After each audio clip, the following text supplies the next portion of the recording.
Bonjour à tous et bienvenue dans ce nouveau vlog ciné où aujourd'hui nous allons parler du film Ready Player One. Film de 2018 réalisé par Steven Spielberg et adapté du livre de Ernest Cline. Je vérifie mes notes, oui c'est bien ça, donc adapté du roman éponyme de Ernest Cline, paru en 2011. Nous raconte du coup, alors oui, je précise avant toute chose, la vidéo ne comportera aucun spoiler, comme d'habitude en fait. Je rappelle que le but de ces vidéos, c'est de vous donner envie d'aller voir le film et pas de vous gâcher le plaisir à la découverte. Donc aucun spoiler. Donc le film raconte donc les aventures de Wade Watts, comme dans la bande-annonce, je précise, donc pas de spoil encore une fois, qui habite dans un quartier de Columbus, Ohio, en 2004. Plus de 2000, je cherche l'année 2045, voilà. J'ai quelques notes en même temps. En 2045 donc, et un grand MMO, donc à l'aide de casques de réalité virtuelle, existe. Donc le jeu s'appelle Oasis, et du coup tout le monde y joue. C'est un moyen de s'évader et de la morosité de la vie moderne, on va dire. Et du jour au lendemain, le créateur meurt de ce jeu et laisse derrière lui une énigme pour aller capturer un easter egg. Et le but sera à Wade Watts ou à son avatar dans le jeu, donc Parzival, d'aller chercher ce dit œuf, cet easter egg, cet œuf de Pâques. Donc, est-ce que le film vaut le coup ? J'entre d'emblée directement. Ouais, le film vaut le coup. Clairement, il est sympathique, mais ça n'en fait pas le film de l'année. Attention, hein, je précise, j'en vois certains qui doivent se dire ouais, mais j'ai vu plein de personnes sur YouTube, sur Twitter dire que c'est le film de l'année. Non. Que ces gens-là aillent fermer leur gueule, hein, directement, qu'ils aillent boire leur café, faire caca, etc. Non, ce n'est pas le film de l'année. C'est pas parce que telle personne a eu droit à une accréditation pour aller voir l'avant-première que forcément ils ont raison. Non. J'aime bien le film, hein. Mais il y a un truc qui, alors je précise, c'est totalement personnel. Déjà d'une, j'ai vu le film en 3D, d'où le fait que j'ai les lunettes 3D sur moi. J'ai vu le film en 3D. Ce que je vais dire ne me concerne que moi personnellement, et pas, ce n'est pas une généralité. La 3D est certes beaucoup plus présente, ou en tout cas beaucoup plus en relief que lorsque j'avais été voir Tomb Raider en début du mois de mars 2018, je précise, mais elle m'a foutu un de ces mal de crâne. La 3D m'a fait mal au crâne, et voire même des fois j'ai l'impression que la 3D était mal faite. Il y avait une intention de faire du relief, mais il y avait quelque chose, il y avait comme un problème du coup, je sais pas, enfin c'est... Je sais pas si ça vient de mon cinéma, si ça vient de moi, si ça vient du film, j'en ai aucune idée, donc je pourrais pas vous dire. Mais un truc qui m'a gêné avec le film, mis à part la 3D. Ce qui m'a gêné, c'est que toutes les 2, 3 ou 5 minutes ou 10 minutes, c'est bourré de placements, de références, tout le temps. C'est un comble, hein. Le film qui du coup qui raconte l'histoire d'un easter egg, qui vous balance plein de easter eggs. C'est quand même assez un comble. Le film est sympathique, mais toutes les 2 minutes, on vous balance des références. Hein, que ce soit Overwatch, que ce soit Street Fighter, que ce soit Jurassic Park, Retour à le futur, K2000, des films de Schwarzenegger, entre autres. C'est un comble parce que d'ailleurs, un des scénaristes de ce film-là, c'est Zach Payne, qui est du coup à bosser sur, si ma mémoire est bonne, Last Action Hero. Et dedans, on voit même une référence à Jack Slater de Last Action Hero. Donc du coup, c'est très drôle en fait. Donc, référence à King Kong. En même temps, King Kong est libre de droit, donc du coup, ils peuvent faire ce qu'on veut avec. Donc bon, il y a plein de références, mais toutes les 2 minutes, on vous balance des références. Alors, je veux bien croire que c'est comme... c'est un jeu vidéo à la base. C'était un monde de réalité virtuelle. Donc forcément, tu peux avoir un skin de n'importe quelle licence connue. Pas de souci. Mais justement, au bout d'un moment, trop de références tue la référence. C'est un peu dommage. Moi, quelque part, ça me sort du film totalement. C'est-à-dire que,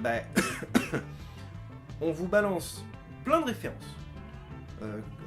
En peu de temps, on vous balance King Kong, on vous balance le T-Rex de Jurassic Park, on vous balance la DeLorean avec le petit néon rouge de K2000 de Kit sur le pare-choc avant, là où il est marqué DMC. On vous balance tout un tas de références d'un coup. Mais je me dis, ça aurait peut-être été pas plus mal de créer des choses. Au lieu d'aller piocher à droite et à gauche sur plein de références pour en faire un film. C'est bien, mais moi il y a un truc qui me gêne. C'est-à-dire que clairement, on vous raconte une histoire qui, d'ailleurs, soit dit en passant, elle est pas mauvaise, mais j'ai l'impression de l'avoir déjà vue. J'ai l'impression d'avoir déjà vu tout un tas de choses. Alors, est-ce que ce sont des clichés, justement, qui proviennent de tout un tas de films, ou de séries, ou de jeux? Mais moi, j'ai l'impression d'avoir déjà vu ça, en fait. Donc, ce n'est pas une critique. Ce n'est que mon point de vue, ce n'est que mon avis. Mais, ça donne cruellement le sentiment que j'ai déjà vu l'histoire quelque part. Donc bon, et on vous raconte l'histoire, et au bout d'un moment, on vous balance des références. On vous balance des clins d'œil, on vous balance tout plein de trucs. Ouais, c'est bien, mais le problème c'est que ça vous sort totalement de l'histoire. Je veux dire, quand vous prenez un exemple assez similaire, selon moi, vous prenez les mondes de Ralph. Ça se passe aussi dans un monde de réalité virtuelle. On vous balance à un moment donné M. Bison Dictator, on vous balance Zangief, on vous balance un fantôme de Pac-Man et Robotnik, mais ce n'est que des caméos. Donc ça passe, et le reste c'est que du fictif inventé par Disney. Là, il n'y a pas grand chose d'inventé, parce que du coup, certes, le créateur du bouquin a participé en tant que scénariste, mais on a plus l'impression que pendant 2h30, on vous balance tout un tas de références à la pop culture, pas forcément que des trucs de Spielberg, attention, parce que je veux bien croire que Retour à le futur est produit par Spielberg et que Jurassic Park est fait par Spielberg, même si c'est adapté du livre de Michael Crichton. Je veux bien croire que Spielberg a participé à une bonne partie de la pop culture, mais honnêtement, pendant 2h30, on vous vomit clairement des références à la pop culture. Le problème, c'est que trop de références tue la référence, et au bout d'un moment, ça vous sort totalement du film. Donc je veux bien, clairement, mais l'histoire est sympathique, mais ça n'en fait pas le film de l'année, quoi. J'ai même l'impression que on me l'a peut-être un peu trop survendu. Mais ça n'engage que moi, encore une fois. Donc bon. Est-ce que ça en fait un bon film? Ouais. Il est pas mauvais. C'est clairement au moins un film à voir au moins une fois dans sa vie, mais ce sera pas un film générationnel. Comme pouvait l'être Jurassic Park, par exemple. Ou Retour à le futur. Ou je sais pas, Seigneur des Anneaux, Matrix, Harry Potter, tout ce que vous voulez. Ce sera pas aussi générationnel que cela. Et c'est là le truc. Je pense que le fait qu'il y ait trop de références gâche un peu le film sur pas mal d'aspects. Quand on vous balance des clins d'œil ou des références, je veux bien à certains moments, ou exemple, je vais vous donner un exemple concret. On vous balance dans le premier Avenger un des mecs du Shield sur l'héliporteur qui joue à Galaga. C'est un petit clin d'œil, c'est une toute petite vanne, mais ça passe. Quand on vous balance dans les mondes de Ralph de Disney, là, la fameuse réunion, c'est pas les alcooliques anonymes, mais on dirait donc les super méchants dépressifs anonymes, c'est une blague, c'est une boutade, c'est un sketch. Mais là, le problème, c'est que toutes les 5 minutes, on vous balance des skins, on vous balance tout un tas de trucs. Je veux bien croire que c'est censé être un hommage, mais là, c'est même plus un hommage. On balance une référence parce que c'est une référence et que tout de suite, les gens vont comprendre. Bah ouais, mais ça n'apporte pas grand chose au film. Au final, le film en lui-même, t'as l'impression qu'il est presque vide parce que l'histoire, on l'a déjà vu à d'autres moments. Donc bon, voilà. Honnêtement, le film est cool. Ok, le film est au moins sympa à voir au moins une fois dans sa vie. Pourquoi pas. Mais ça n'en fait pas le film de l'année, quoi. Je trouve même qu'il est un peu surcoté, mais bon, ça n'engage que moi encore une fois. Les gens vont croire que je fais mon blasé, mais c'est pas le but. C'est ce que j'ai ressenti du film. Je précise, hein, là c'est une réaction à chaud. Je suis sorti du cinéma il y a à peu près une petite heure, donc clairement, ouais, le film est sympathique, mais sans plus. Voilà.